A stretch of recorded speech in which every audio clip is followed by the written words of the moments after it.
Okay, we've talked about the BRS and the no-name brand. What about the Ozark Trail? 4-in-1 stove with stand. Sorry about the glare.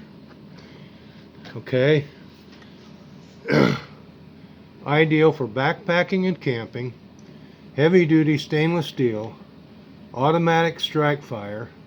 Aluminum stove adapter. Foldable stove canister stand. Durable carry and storage case. And it's all there, every bit of it. Stove's right here.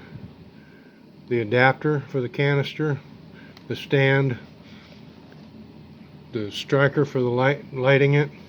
So let's open it up and see what it looks like. Okay, I got this thing unpackaged, and I'm really surprised. This bag that comes with it has a nice D-ring. It's plastic, but you can hook that onto your belt if you want to, or the carabiner. But when you open this thing up, there's room in there not only for the stove and the adapter for the 1-pound propane cylinder, but there's room for a 4-ounce canister. So it's got room for more than just the stove and the adapter. And the stand fits right in the side right there.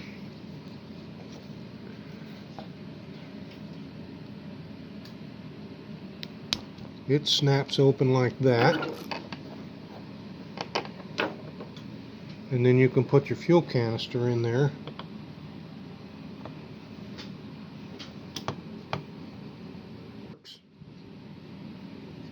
Yes, that locks it in place.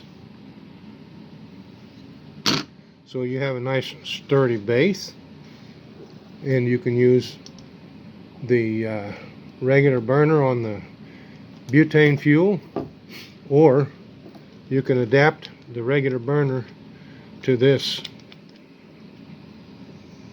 right here.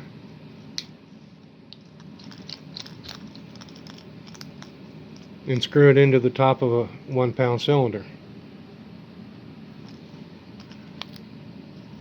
So, total cost for this outfit, not including the canister, was just under $14, $13.97. So, is it a good deal? Well, when you consider the price of the no-name brand burner at $5.20, and then another $9 for the adapter for the 1-pound propane cylinder, you're actually right at the same price. You still got the striker, and it works. It still opens up the same. It's stainless steel. It's heavier than the BRS, but size-wise, it's the same. I can still get my cup on there. So the fact that you can adapt it to a 1-pound cylinder is a big plus. And it comes complete with that little setup. So yeah, this is the Ozark Trail.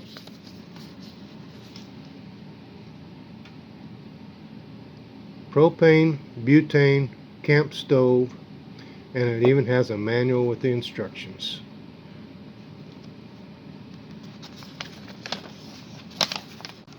Okay, so I went ahead and mounted it on this little butane bottle. And I thought, why not give it a try? So we'll give it a try. Turn it on.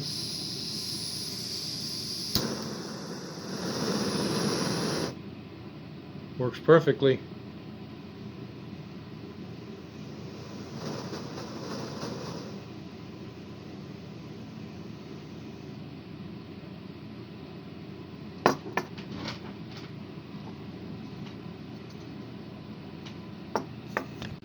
Okay, so what about the 1 pound propane cylinder? Is it going to work? Let's try it.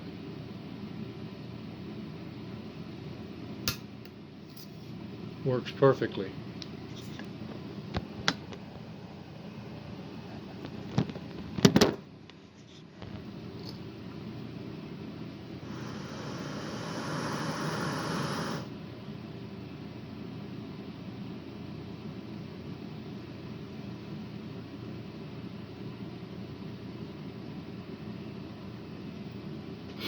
Do I think it's a good deal? Yes, I do. When you can use a 1 pound cylinder or a 4 ounce cylinder, you can take this car camping, you can take this backpacking. So, yeah, I'd say it's a pretty good deal. Check it out. Ozark Trail at Walmart, of all places.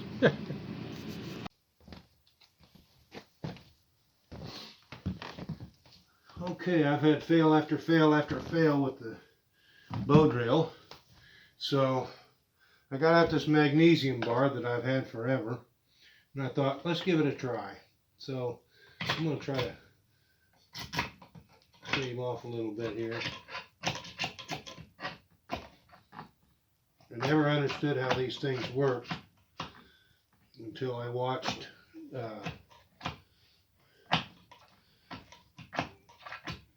Survival on Purpose, and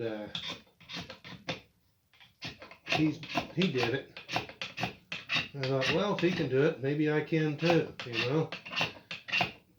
Maybe I haven't been doing it right. Maybe I need to keep trying. So he said, you got to try these things if you're going to carry them. Well, that makes sense. If you're going to carry them, you might as well try them.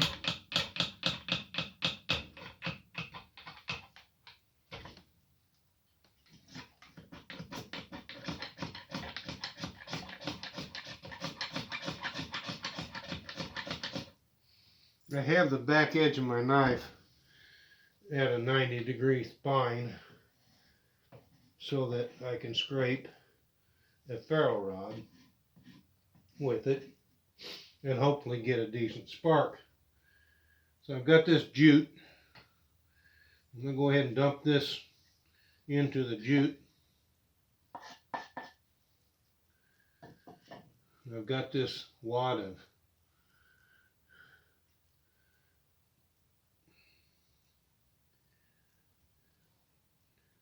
dryer lint.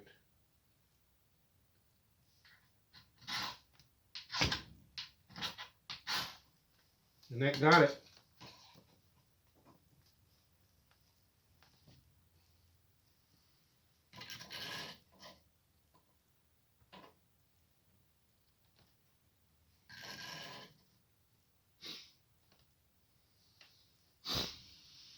So, I've used a magnesium bar with a ferro rod.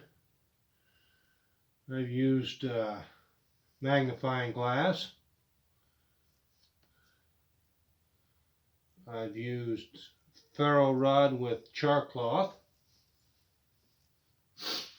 I've tried and tried and tried with a bow drill and had no success. I've used a fire roll.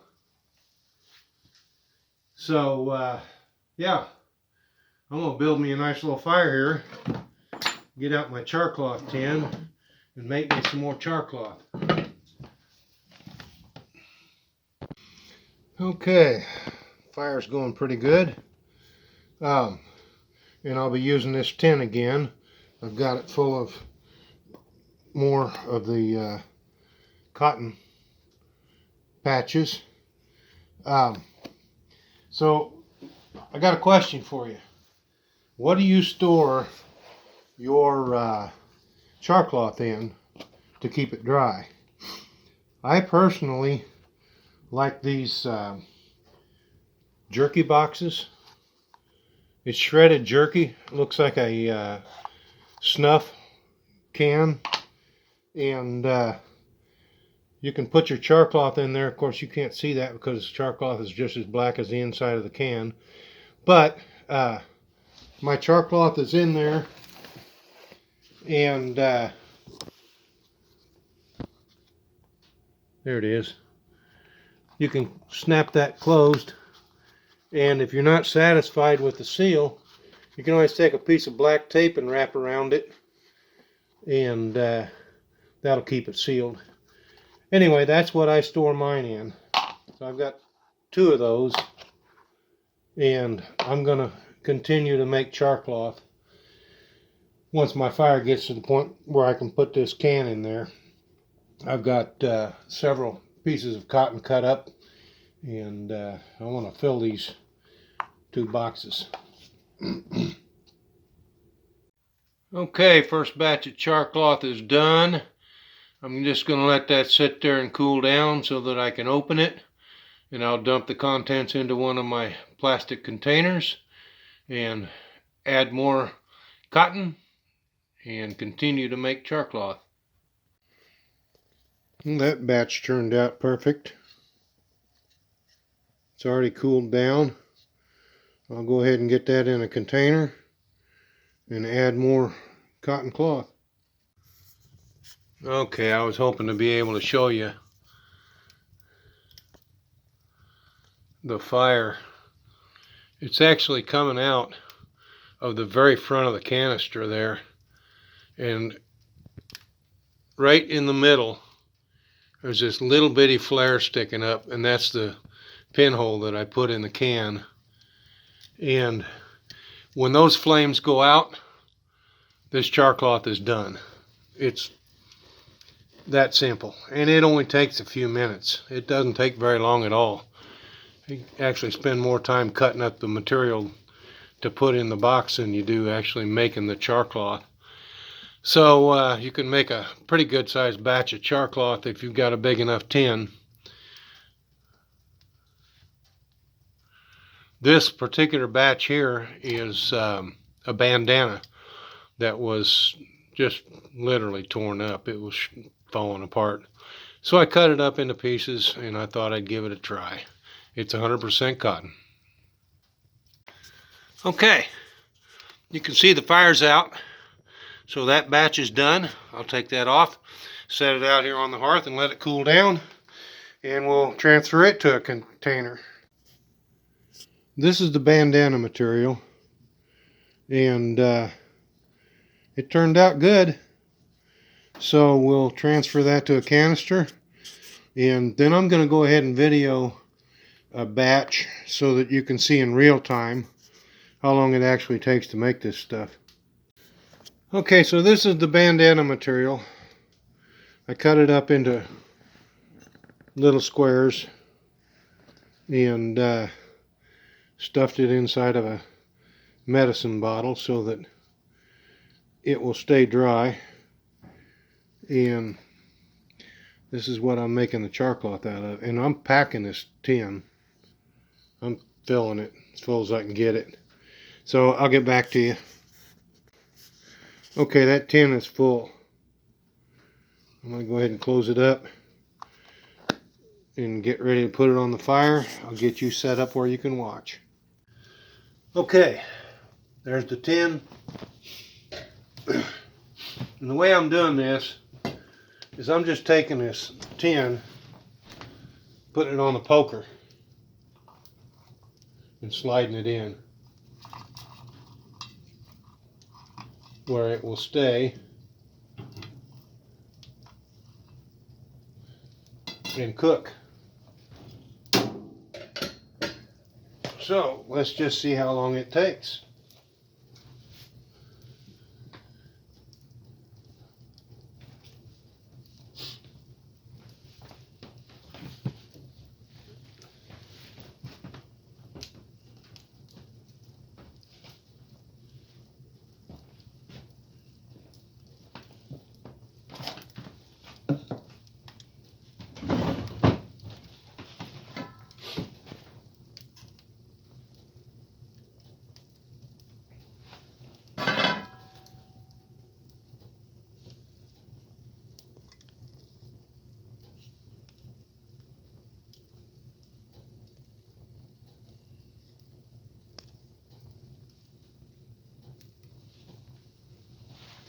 Okay, it's starting to burn. The flames that you're seeing in front of it are actually coming out of the front of the tin.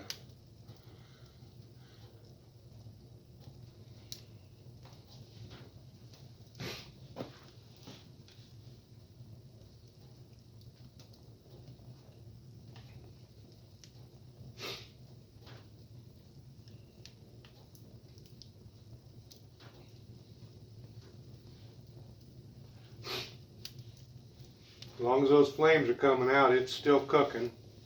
It's not quite to the point where it can be used as charcloth. But when those flames go out, we know we can take that can out of there.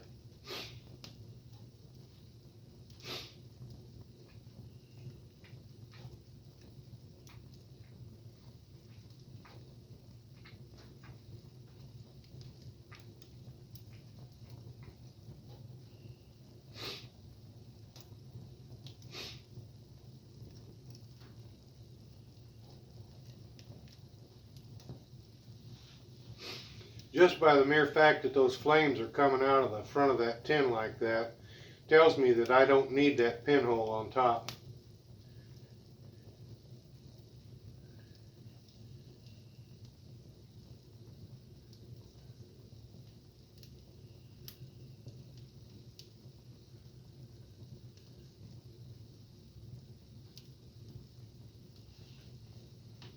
The flames are starting to slow down a little bit.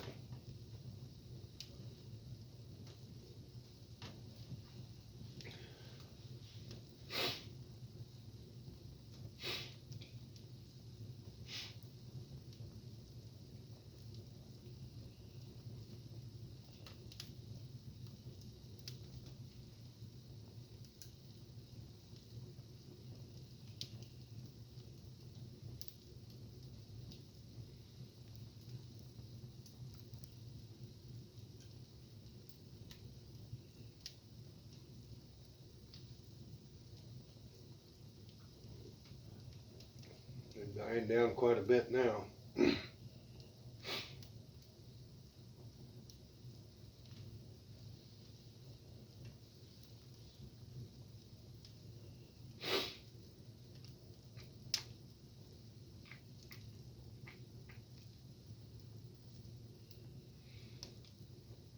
Just about done.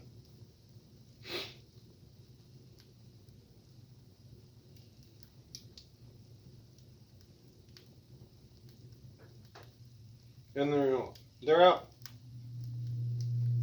Just like that. It's all done.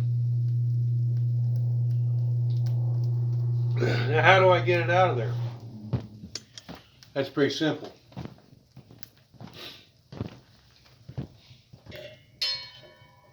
Ash shovel, poker.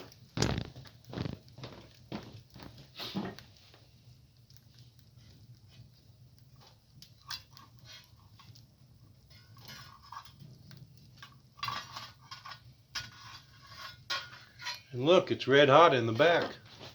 All right, I'm gonna set it down here on the hearth and let it cool down.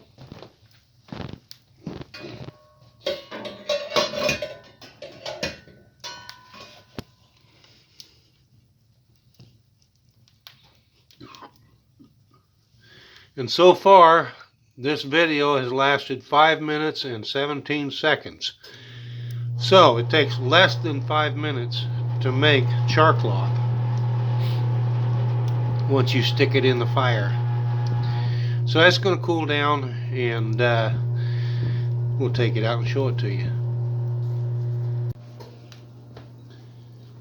Okay, this can of charcloth is done, and I'm going to open it up, and you can see it has shrunk up a lot. But is it any good? Let's pull a piece out of here.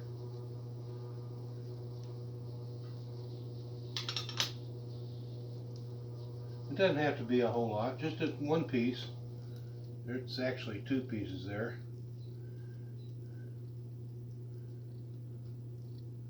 Okay, I got one piece of charcloth. Let's see if it'll catch a spark.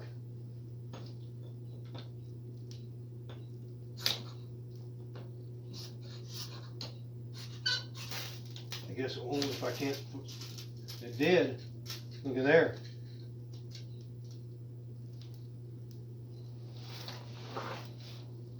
It caught a spark. So yeah, that's good charcloth. And that's just a wore out old bandana. Come on, you can go. It's okay, you can go in there. Yeah, all right, anyway. It's up on a stone, so I don't have to worry about it. But anyway, yeah, that's how you make charcloth. It takes 5 minutes. That's not bad. That's not bad at all. And I've got this box almost completely full. You can't see it because it's black, but look how full it is. Yeah. I'm going to go ahead and pack these in there.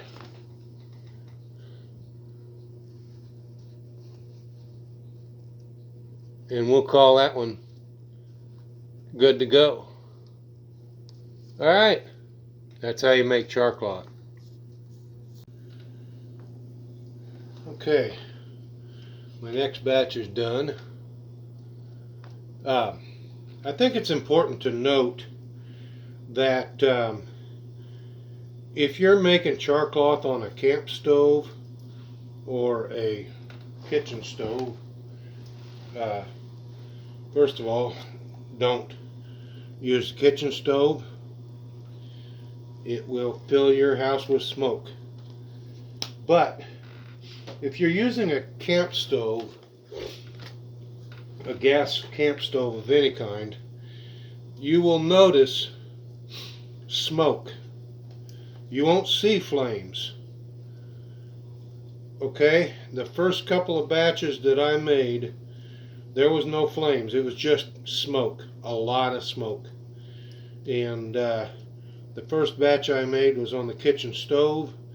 And that was when I realized that the kitchen stove is not the place to do that. I was living in a 12 by 55 mobile home, and there was a foot of smoke throughout the entire trailer up against the ceiling. So anyway, just so you know, you may not see any flames at all if you're using a camp stove. If you're putting it in a campfire, yeah, you probably will.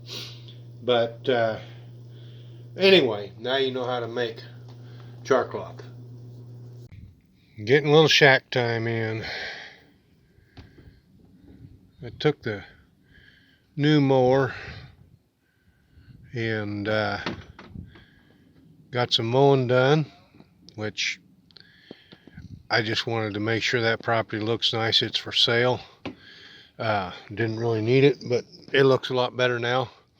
Anyway, the ice is completely gone off of the lake, so I thought, you know what, let's head out there to the shack and see if we can catch some fish. Well, nothing's biting. In fact, nothing is even nibbling. But hey, another day in paradise. Well, the clock's doing great. I just set it ahead because I haven't been out here since the time change, but that wasn't very long ago. But it's still keeping time, so hey, that's a good thing. There's my bobber all the way across the lake there. I'm just watching it float. The wind is blowing it. Who knows, maybe something will bite.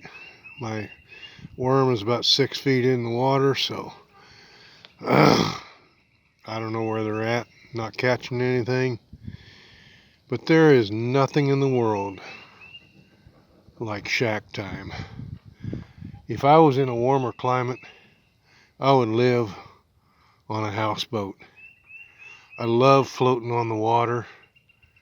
I love the quiet. I love fishing.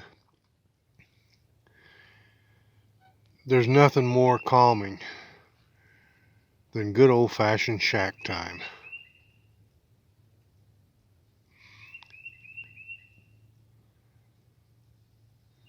Hope you liked this little video. If you did, please give it a thumbs up. If you haven't already, please subscribe to my channel. And make sure you click that little bell icon to get notified whenever I put up a new video. Thanks for watching.